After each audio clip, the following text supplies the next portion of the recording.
Bonsoir mes amis, nous continuons avec notre cours de droit administratif.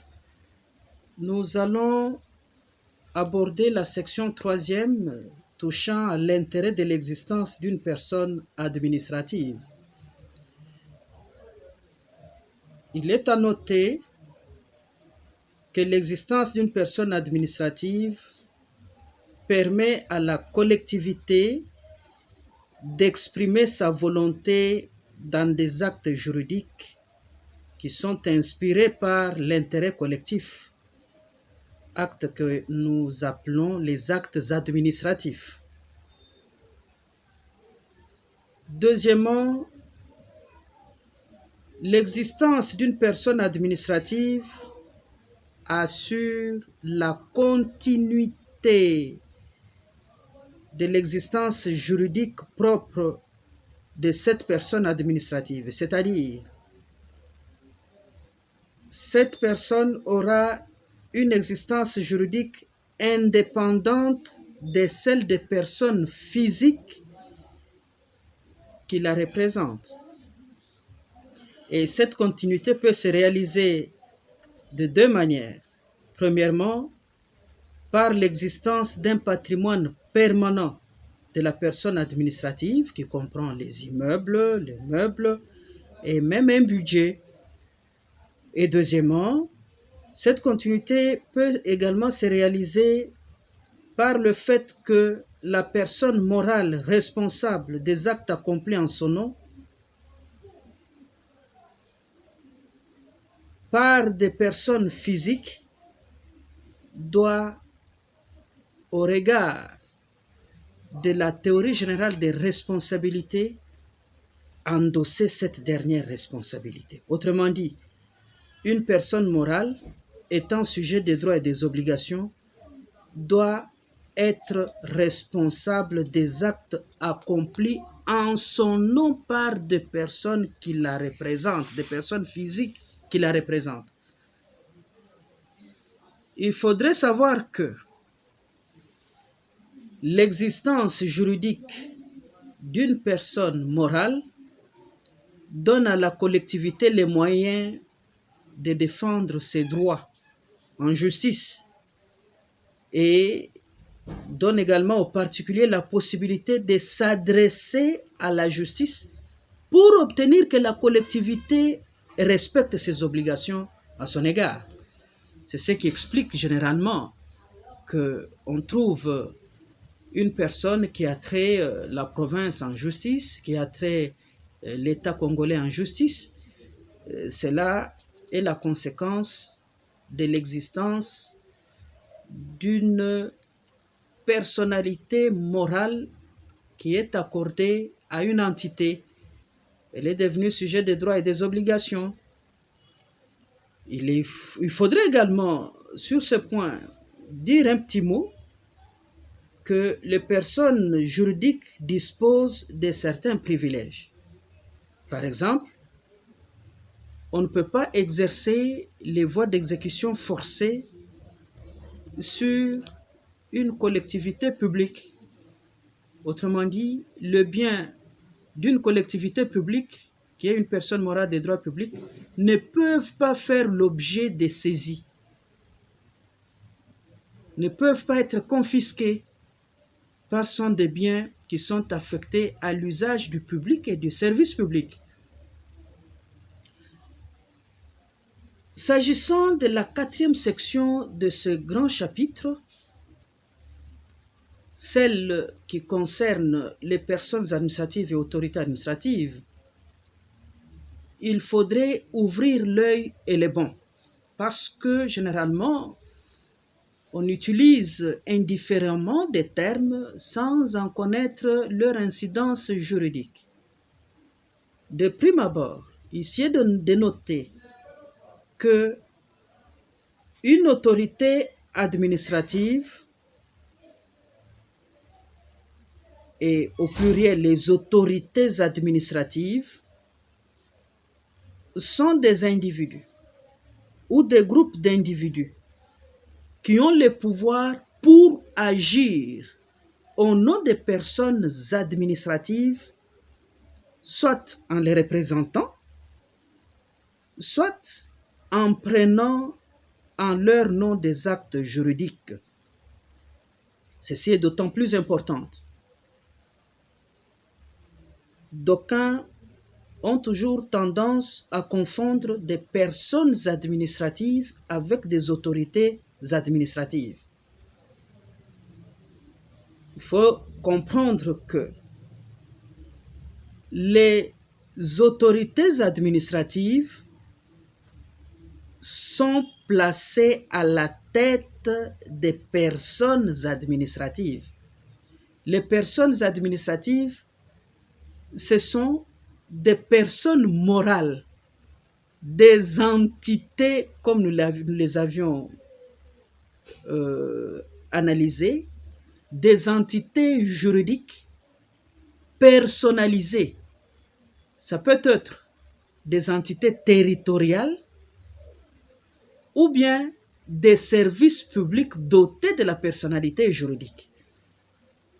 Alors, ce sont ces personnes que nous appelons les personnes administratives, personnes morales des droits publics. Et comme ce sont des personnes morales, à leur tête, il y a les autorités administratives, qui sont des personnes physiques,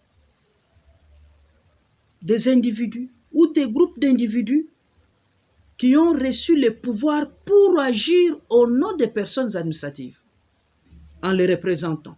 Nous prenons le cas de l'État congolais.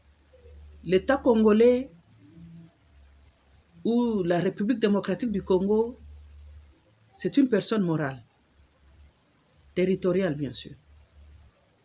À la tête de l'État congolais, nous avons le président de la République qui, au regard de l'article 69 de la Constitution du 18 février 2006, tel que révisé à ce jour, représente l'État congolais.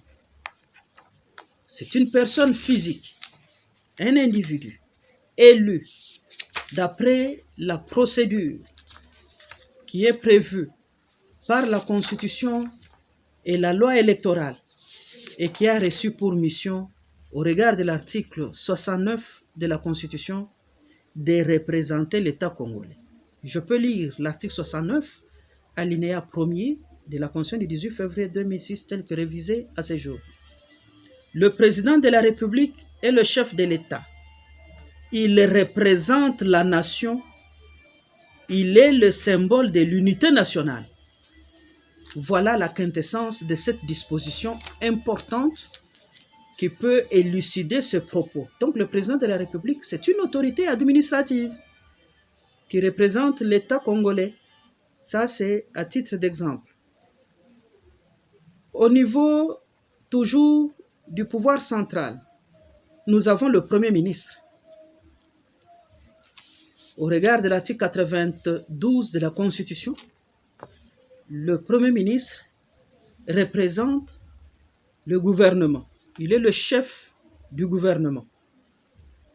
Nous avons les ministres.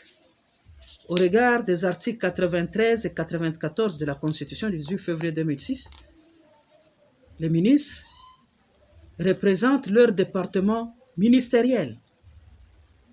Nous avons également les autorités des entités administratives décentralisées. Nous prenons le cas des maires des villes,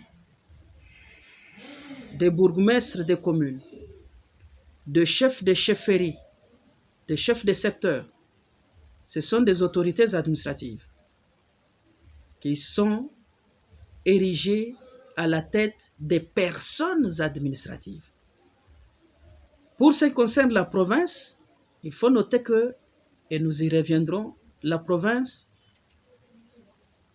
est une composante politique et administrative de l'État. C'est le prolongement de l'État. C'est un autre échelon d'exercice du pouvoir de l'État.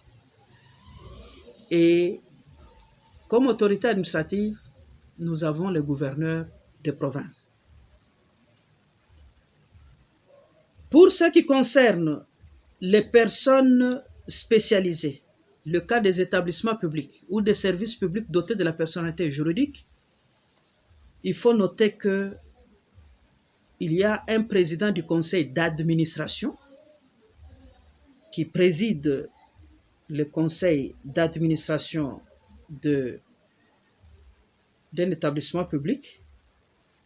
Il y a les membres du conseil d'administration qui sont nommés pour pouvoir assurer la gestion de l'établissement public. Donc, ce sont des autorités administratives placées à la tête des établissements publics qui sont des personnes morales spécialisées. Quant à la compétence des autorités administratives, qui est considérée comme l'aptitude qu'ont les autorités administratives de poser des actes juridiques valables, cette compétence s'apprécie ratione materiae, ratione temporis et ratione loci. Ratione materiae, ça veut dire que c'est la compétence matérielle. C'est la loi. D'abord la Constitution, la loi. Et surtout, il y a ce que nous pouvons appeler des actes réglementaires qui circonscrivent l'étendue des compétences des autorités administratives. Les matières dans lesquelles ces autorités administratives peuvent intervenir et prendre des actes juridiques valables. Quand on parle de la compétence ratione loci, il faut faire allusion au ressort territorial sur lequel s'étend la compétence de ces autorités. Et en droit administratif, le respect du ressort territorial ou de la compétence ratione loci ou compétence territoriale et des rigueurs. Exemple, le gouverneur de la province du Kasaï central ne peut pas prendre un arrêté provincial et demander que les habitants de la province du Kasaï puissent l'exécuter.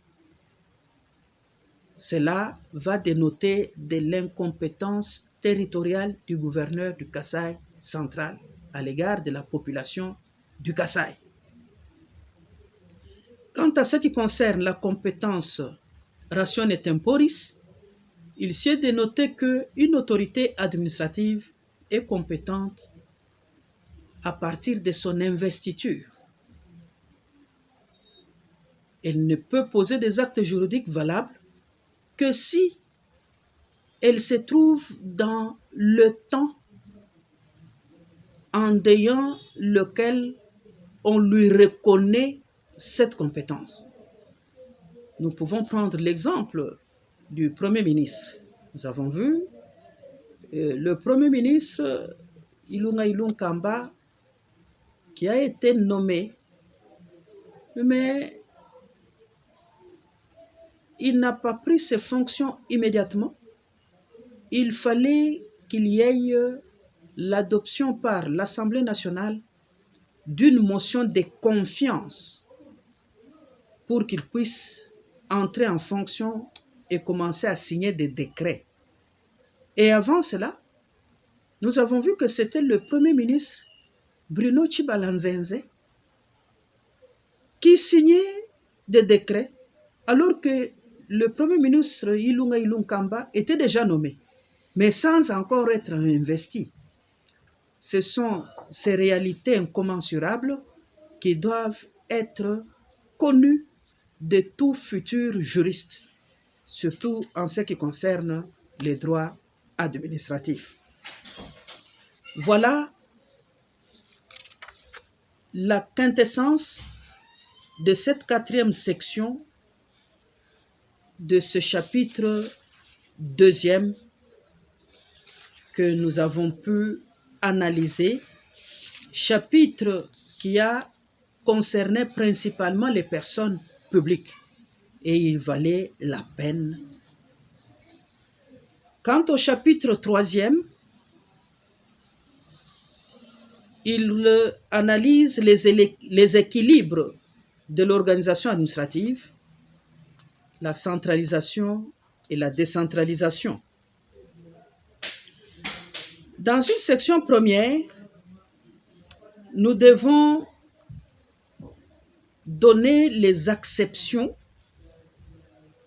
de ces deux notions, la centralisation et la décentralisation. En effet, la centralisation implique une concentration des tâches administratives entre les mains de l'État. Autrement dit, les décisions au sein de l'État sont prises par des organes centraux de l'État à partir de la capitale. Et la centralisation présente trois caractéristiques essentielles. Première caractéristique, elle repose sur la concentration des pouvoirs de décision entre les mains des ministres placés au sommet de la hiérarchie administrative. Deuxième caractéristique, la centralisation repose sur la concentration de la contrainte et de la force publique au profit du pouvoir central. Le cas que nous pouvons donner, c'est le cas des forces armées. Les forces armées sont commandées à partir de la capitale par le pouvoir central. Troisième caractéristique, la centralisation implique le choix par le gouvernement des agents qui sont recrutés directement ou indirectement au niveau national, conformément à leur statut. Là, le cas que nous pouvons évoquer, c'est celui des agents de carrière de service public de l'État, les fonctionnaires. Ils sont recrutés à partir de la capitale. Même si les concours peuvent se passer en province, mais c'est le ministre du gouvernement central chargé de la fonction publique qui procède au recrutement. Donc la centralisation, outre ces caractéristiques générales que nous venons de nommer, emporte une autre caractéristique qui est d'autant plus importante que toutes les trois autres. C'est l'existence de la hiérarchie. La hiérarchie. Quand on est dans un régime de concentration, il faudrait savoir que les ordres du pouvoir central doivent parvenir comme un fluide au niveau du plus petit village en respectant les échelons que nous appelons la hiérarchie.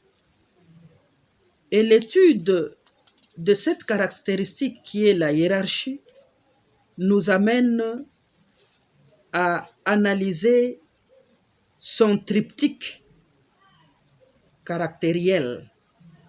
Autrement dit, la hiérarchie est caractérisée par trois points essentiels qui sont les pouvoirs hiérarchiques, deuxièmement, le contrôle hiérarchique et troisièmement, les recours hiérarchiques. Quand on parle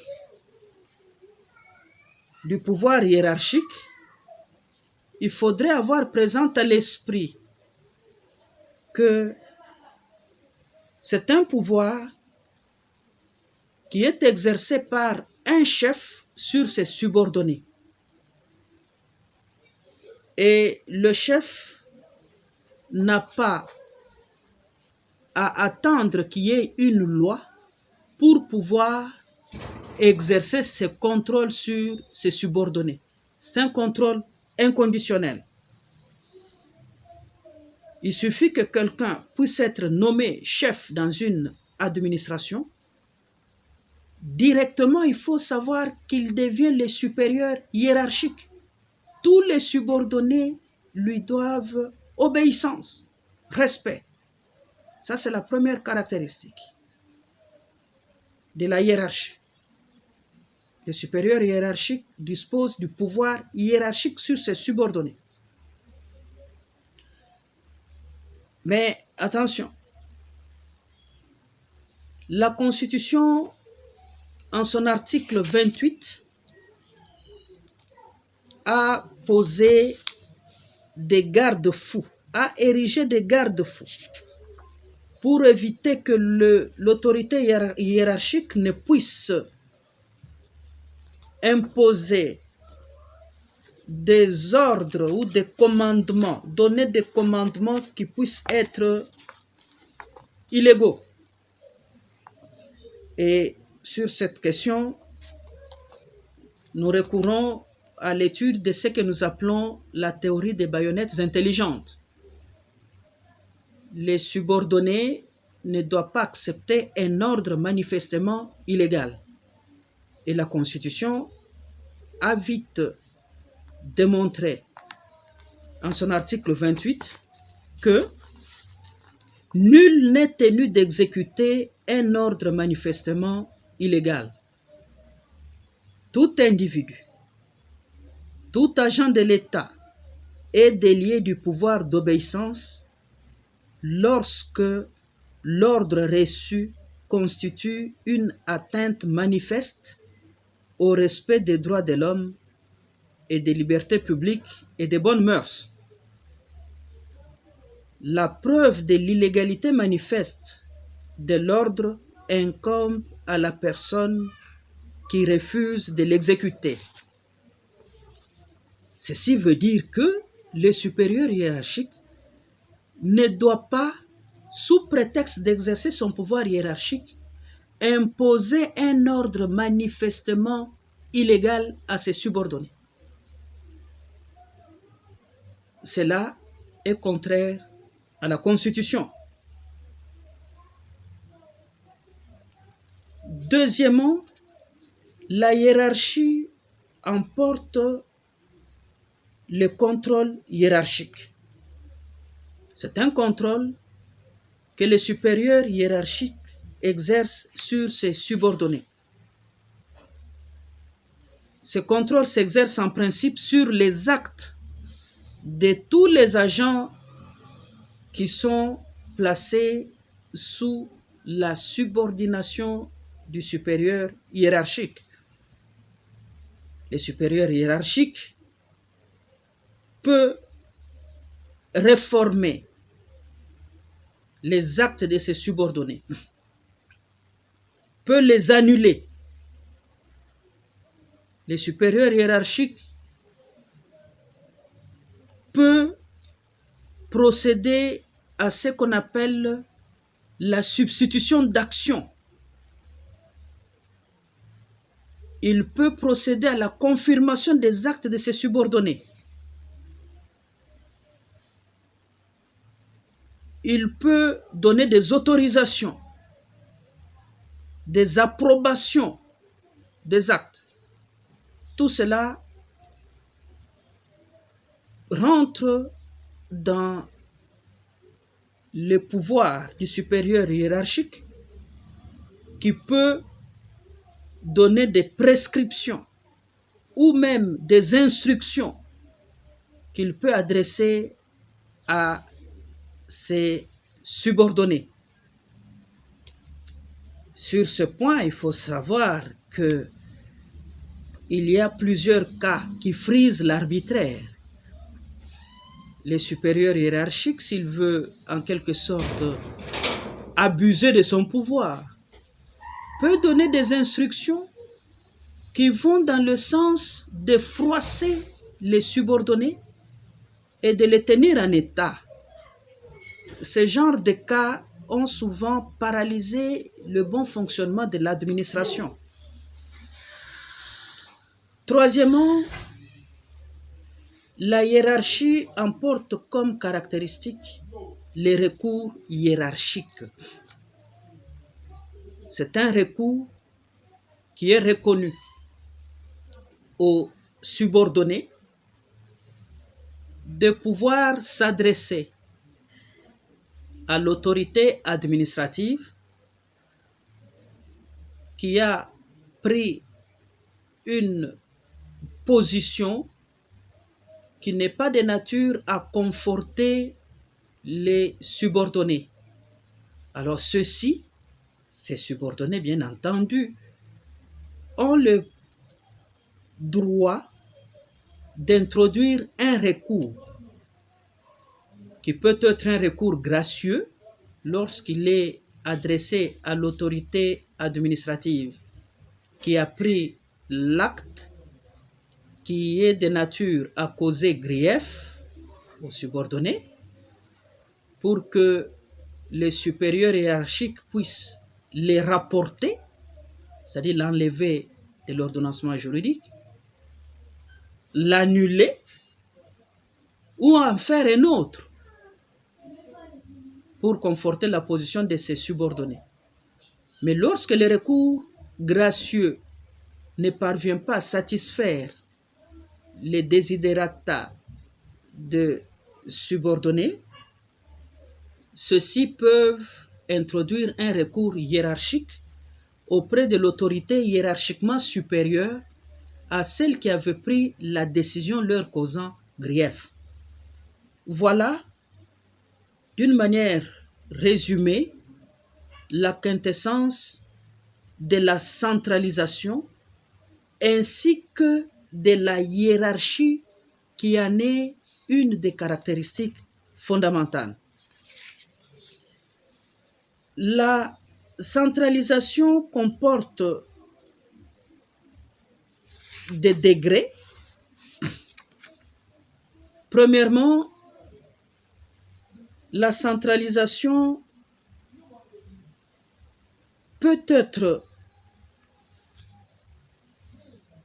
sévère. Là, c'est une concentration à outrance. Mais elle peut aussi être molle. En ce moment-là, on parle de la déconcentration. La déconcentration veut tout simplement dire que il y a recours à des éléments que nous qualifions des agents déconcentrés du pouvoir central dans des structures de décision, agents qui ont pour but non pas de décider, parce que la décision, bien entendu, revient au pouvoir central, mais ces agents n'ont pour mission que de servir des relais, des courroies de transmission des décisions qui sont prises par le pouvoir central. Je vais extrapoler avec un exemple qui a été vécu toujours dans notre pays avec la nomination des commissaires spéciaux du gouvernement. Les commissaires spéciaux du gouvernement n'avaient pas le pouvoir de décision en eux-mêmes ou par devers eux. Ils devraient recourir au pouvoir central, recourir au ministère de l'Intérieur qui devrait prendre des décisions et eux devraient juste ramener ces décisions au sein de leurs provinces respectives et les appliquer. Ils étaient considérés juste comme des courroies de transmission des décisions des autorités centrales. Heureusement que l'expérience n'a pas trop duré parce qu'on sentait une certaine désharmonie entre les décisions qui étaient prises et le cas qui se présentait sur terrain. Parce que chaque province avait ses réalités et on ne pouvait pas gérer un tout grand pays comme le nôtre à partir de la capitale, d'autant plus que chaque province a ses réalités. Les réalités de la province du Kasaï central ses priorités ne sont pas celles du Katanga, par exemple. C'est ainsi que la déconcentration, qui était traduite notamment par la nomination des commissaires spéciaux du gouvernement, n'a pas pu permettre une gestion adéquate de la République démocratique du Congo, compte tenu de sa dimension continentale. C'est une des faiblesses de la déconcentration. Tandis que il y a un autre degré de la centralisation, c'est ce que nous appelons la décentralisation. Donc si vous entendez, nous sommes dans des échelons, une structure étagée. Nous commençons par la centralisation, nous descendons sur le pied d'escalier par la déconcentration et nous descendons encore avec ce que nous appelons la décentralisation. Donc, c'est une structure étagée pour la gestion de l'État. Et qu'est-ce que la décentralisation? Donc, la décentralisation est une forme d'organisation administrative qui consiste à remettre le pouvoir de décision à des organes autres que des simples agents du pouvoir central, non soumis au devoir d'obéissance hiérarchique et qui sont souvent élus par les citoyens intéressés. Ce qui veut dire que lorsqu'on parle de la décentralisation, on voit le pouvoir de décision, à la différence de ce qui s'est passé dans la concentration ou dans la déconcentration, le pouvoir de décision quitte le pôle central et est renvoyé à d'autres pôles, notamment ces pôles sont élus et ont le pouvoir de décision pour être beaucoup plus rapprochés des destinataires des décisions. Dans la concentration, nous avons vu qu'on décidait à partir de la capitale pour les entités qui sont situées loin de cette dernière. Mais lorsqu'on parle de la décentralisation, le pouvoir de décision est attribué aux organes élus au niveau local. Et ce sont ces organes qui prennent des décisions pour les adapter aux réalités qui sont vécues sur terrain. Et la décentralisation comporte deux formes. Nous avons la décentralisation territoriale et la décentralisation technique ou par service. Pour ce qui concerne la décentralisation territoriale, elle repose sur la réunion de trois conditions. La première condition, c'est la reconnaissance par l'État de l'existence d'une solidarité d'intérêts à base territoriale, connue sous la dénomination des affaires locales. Donc, premièrement, il y a les affaires locales.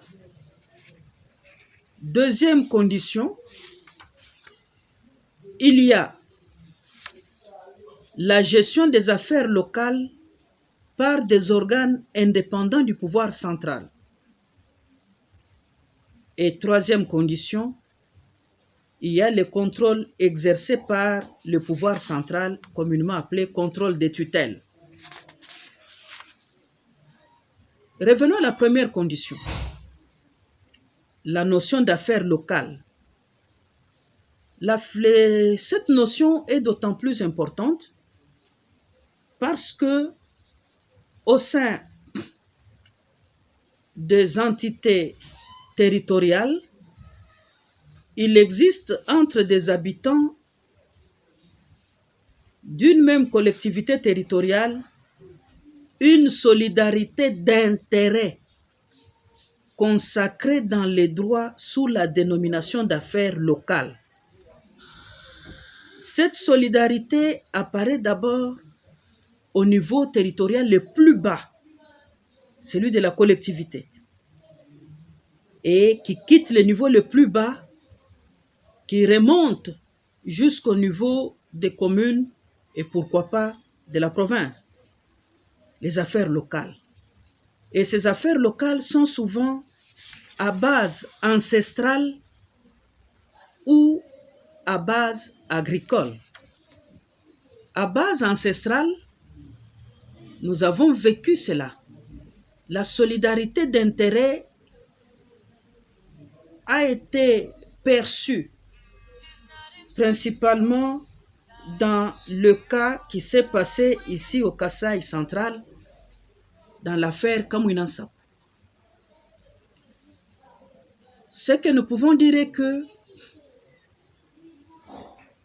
le membre de la famille du grand chef Pandi, qui ont pu comprendre que le chef Pandi a été évincé, ont pu manifester. En manifestant, ils ont rencontré la résistance de la police et même des forces armées. Et voilà que le cas a quitté ce niveau pour arriver au niveau supérieur, d'autant plus que les membres des familles de Bajila Kasanga se sont mariés à d'autres tribus qui sont éparpillées sur l'ensemble du territoire national et qui se retrouvent même à l'étranger. Ils ont des petits-fils, des cousins, des neveux, des oncles, des tantes qui ont pu réagir à la suite de ce qui s'était passé, à de l'attaque qui a été perpétrée au niveau de la famille du grand chef Pandi, Kamwina Nsap. Voilà, c'est une solidarité d'intérêt à base ancestrale. Ils ont les liens de sang. Ils ne pouvaient pas se laisser abattre ou laisser abattre leurs frères, leurs alliés. Par alliance, ils se sont mariés. Ils ne pouvaient pas laisser leurs neveux être abattus de la sorte. C'est ce qui a expliqué cette réaction-là en chaîne. Voilà des réalités qu'au niveau du pouvoir, au sein d'un État, au sein d'une collectivité, on doit tenir compte. Et cette solidarité symbolise ce que nous appelons les affaires locales. Les gens d'une même tribu, d'une même ethnie sont unis par le lien de sang. Alors si on touche à ce lien, il se déchaîne et la situation risque d'être incontrôlée. Aussi, ce lien de solidarité peut s'exprimer aussi à base agricole. Il peut y arriver que pendant un certain temps, qu'il y ait une sécheresse sur une partie du territoire et que le membre venant d'une autre province ou venant de très loin puisse demander l'hospitalité à ceux qui ont des terres fertiles pour cultiver. Et en cultivant, ils sont des accords, ils peuvent échanger les produits de leur récolte ou se les partager.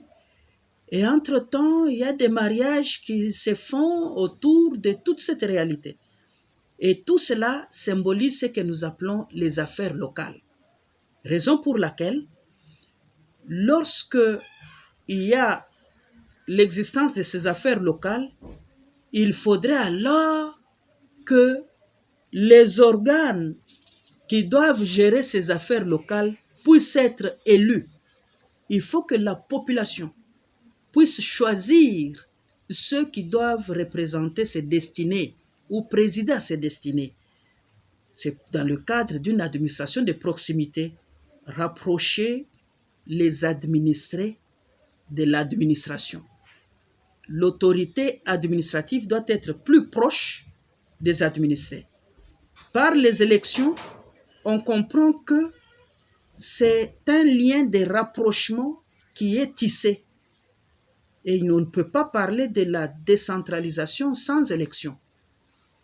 Et à ces propos, Maurice Horiou, dans son ouvrage de droit constitutionnel, a pu conclure que la décentralisation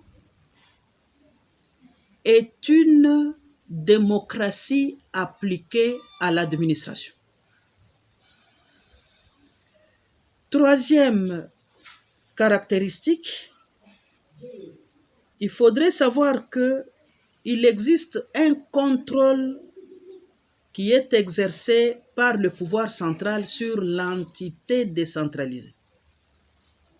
Bien sûr, cette entité décentralisée ne doit pas rester comme un électron libre.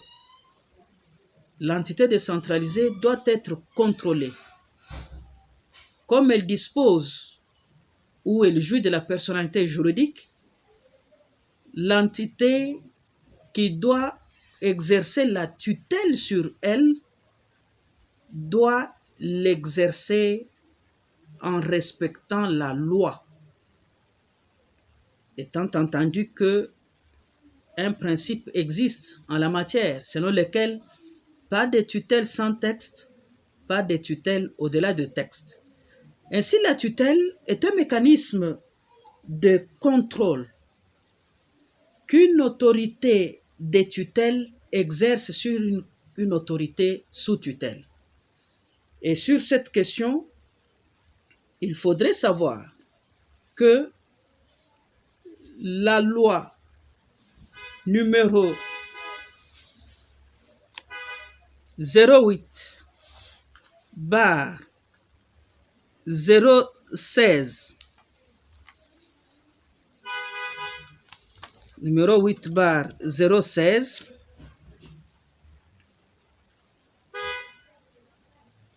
a pu, c'est une loi organique numéro 08/016 du 7 octobre 2008 portant composition, organisation et fonctionnement des entités territoriales décentralisées et leur rapport avec l'État et les provinces, a pu instituer la tutelle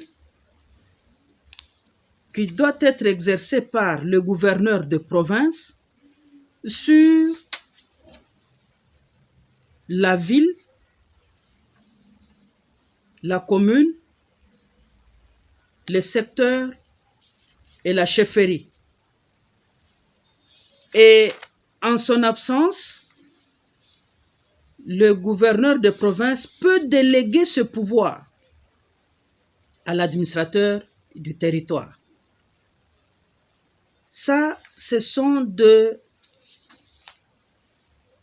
prescrits de cette loi organique qui a voulu que les entités territoriales décentralisées, qui sont la ville, la commune, les secteurs et la chefferie, ne puissent pas évoluer comme des électrons libres. L'article 95 plutôt de cette loi organique dispose ce qui suit.